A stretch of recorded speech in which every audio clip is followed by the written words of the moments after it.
Hello everybody. In this lecture, I'm going to introduce conservative force, the concept of conservative force. What is a conservative force? To understand conservative force in a better way, let us take an observation like this. So consider this as a horizontal surface on which I'm placing a block of mass m. Now what I'm doing is, I want to lift it upwards by applying a force without imparting any kinetic energy. That is, slowly I am lifting it up. In such a case, what are the force acting on it? When it is lifting it up, when I am lifting it up, then normal reaction between this and the ground becomes zero. So the applied force is in upward direction, and the gravitational force will act on the body continuously in downward directions. So here, these two forces will continuously act on the body. So in the first case is, I'm lifting it upwards through a distance, let me call it as h, from this reference line, from this ground level. So what is the work done by the applied force? Applied force is equal to force into displacement. Displacement is in which direction? H into cos theta. So force is in upward direction, displacement also upward direction, because of which theta value is 0, because of which work done by the applied force is, as I am not imparting any kinetic energy, slowly I am lifting it upwards. I am not changing its speed, because of which upward force and downward force magnitude should be same, because of which F is mg into h into cos 0 value is 1. So because of which work done by the applied force is positive. Now I am calculating second point. What is the work done by gravity? Work done by gravity. Because the body is moving upwards, gravitational force mg is acting downwards. In this case, mg into h into angle between them cos. What is the angle between them? For displacement is upward direction, force is downwards, because of which angle between them is 180 degrees, cos 180. Cos 180 is minus 1, because of which it will become minus mg into h. That means work done by gravity is negative. Okay, so this is the scenario when I'm lifting it upwards. Now what I'm doing is, in the second case, from this height h, I'm moving the object downwards. From this height h, I'm moving the object downwards. So in this case, in this process, what is the work done by the gravity? Work done by gravity is equal to, when I'm moving it downwards, gravitational force acting on it is mg only, and displacement is h only, cos theta. And the body is moving down, gravity is downwards, displacement also downwards, because of which this theta is 0 here, because of which work done by gravity is mgh, which is positive. Okay, this is case number 3. So have a look at it. When I moved it upwards, work done by gravity is negative. When I moved it downwards, work done by gravity is positive. Altogether, work done by gravity in the round trip, that is in upward, plus work done by gravity in downward direction. Total together it will become 0. That means work done by the gravity in round trip, in a round trip, is equal to how much you're going to get? 0. This is observation number 1. Work done by gravity in round trip is 0. This is observation number 1. And I'm going to make one more observation. What is that? I'm taking same object. So I wanted to lift it to this level, which is at a height h.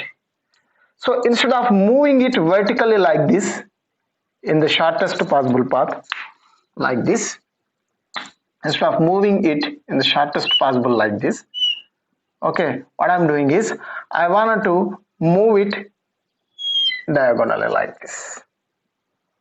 Okay, so instead of lifting it upward direction, I am lifting it in a direction which is subtending an angle theta with respect to the horizontal. In this case, what is the work done by gravity I wanted to calculate? Okay, so at every instant, the applied force is in this direction, because of which work done by the gravity will be in an arbitrary position the gravitational force will be in downward direction. If you assume in between paths somewhere over here, when the particle is over here, gravitational force is in downward direction. Then, and the displacement is in which direction? In this direction. So what is the angle between these two? This angle, this is theta, this is 90 minus theta, this is 180 minus of 90 minus theta. Okay, now 180 minus of 90 minus theta is equal to how much you will be getting? 90 plus theta. So this angle will be 90 plus theta.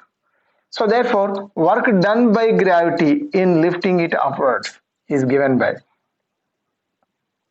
mg into h into cos of 90 plus theta. You understand this? Okay, cos of 90 plus theta. That is equal to how much you're going to get here? Cos of 90 plus theta is minus cos theta, minus mgh only. Make an observation. When I lifted it vertically upwards, straightly upwards, work done by gravity is minus mgh. Instead of lifting it upwards, I moved it in another path. In this diagonal direction, I am lifting it. Even in that case also, work done by gravity is mgh only.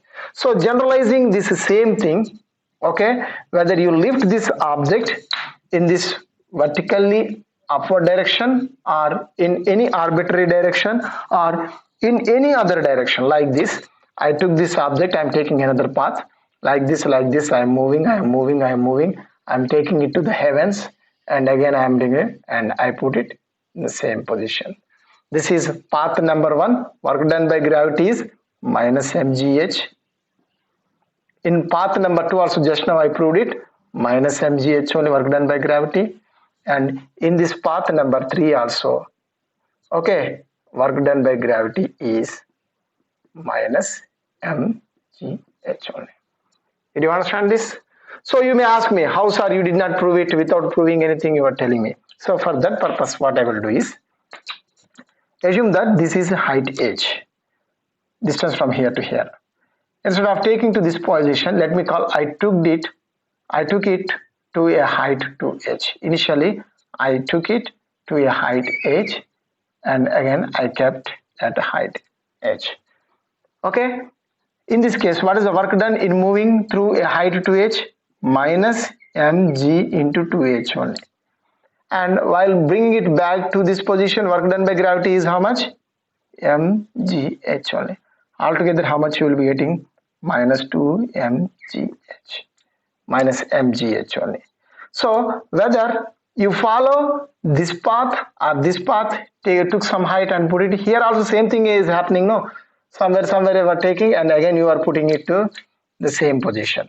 So whatever the path you consider, work done by gravity is always minus mgh only, and it is depending on the position, final position of the particle with respect to this.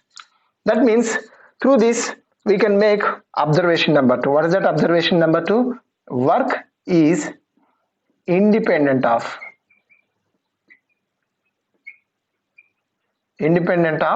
path followed. It is path independent. Work is independent of path. Which work? Work done by gravity. Be precise. Work done by gravity is independent of path followed. And observation number 3. And what is the thing on which it is depending? It is depending on this initial position and final position. Whether you took it up and bring it down, took it somewhere and I kept it, doesn't matter. What it depends on? It depends.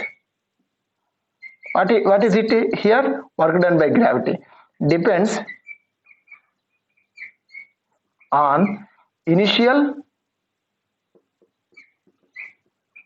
and final position only.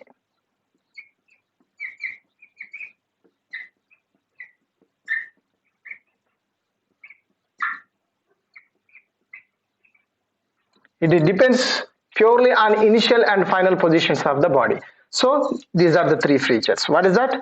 Work done in a round trip is 0, and work done is independent of path followed, and it depends only on initial and final positions. If it is if it fulfills this condition, obviously it fulfills this and this. Any one of these three conditions, if it fulfills, it is nothing but fulfilling all these three conditions.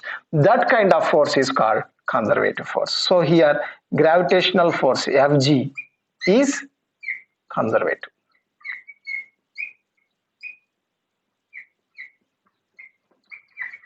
So did you understand this? So if work is either independent of path followed, or round trip is 0, or if it is depending on initial and final position only, then this force we call it as conservative force.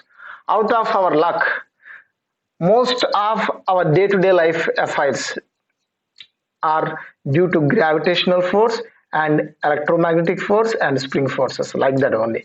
Because of course spring force comes under this electromagnetic force only, Coulombic force only. So this Coulombic force and the gravitational force are conservative, because of which mechanics became somewhat easy. Otherwise it might have become very tough. So the example for this conservative force are gravitational force, which we encounter in our day life, and electrostatic force or Coulombic force, which we call it as Fe, and spring force also. Of course this spring force comes under this electrostatic force only, but generally we used to call it as spring force only. So all these three force comes under conservative force only. That means work is independent of path followed, and work done in a closed path is 0, and work depends only on initial and final position only.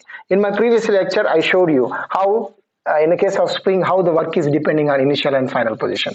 That I am going to revise it one more time. So if you consider a spring which is fixed at one end, okay, so initially I am considering this line, I am taking as x is equal to 0 line. This line I am considering it as x is equal to 0 line. That means it is in its natural length. From here, if you pull the object to the right direction through a distance x, then what happens? It is elongation. Spring force is to the left direction. So if you move the object to this position, what happens? Work done by spring is negative in this case. Okay, or else in second case, this is step number 1. In second step, what I am doing is, from its mean position, I compressed it through a distance x to the left direction. That means I compressed it from natural to compression. In this case also, work done by spring is negative only. Okay. Next, what I am doing is, I started it at elongated position, that is x, to I moved it to this compressed position. So what is the total work done? Because initially the particle is in stretched position, so while it is coming back to its mean position, work done by spring, is it positive or negative? It is positive. From stretched to natural, it is positive only, and natural to again compression, it is negative. In this direction it is negative. Now the spring initially is in compressed position. Now I am taking back to its natural position. In this case also, work done by spring is positive. Okay, so it depends on from where you are starting. If initial position is stretched position, if it is coming to the natural position, then work done by spring is positive. If initial configuration is compressed configuration, and if it is coming to natural position or in between any points, the work done by spring is positive only. And one more thing is, initially it is at mean position only. From mean position to this right position, through x distance I moved it, and again I relaxed it to come back to original position. This is called round product, to the right x and to the left x. Then here work done by spring is negative, and here work done by spring is positive. Altogether in this round trip, work done by spring is 0. So like this, work done by spring depends on initial and final positions, but not on the path followed. And work done along the closed path is 0, because of which work done by spring is spring force is a conservative force. In a similar way, electrostatic force and gravitational force, all these are conservative forces. This is the overall thing regarding to conservative force.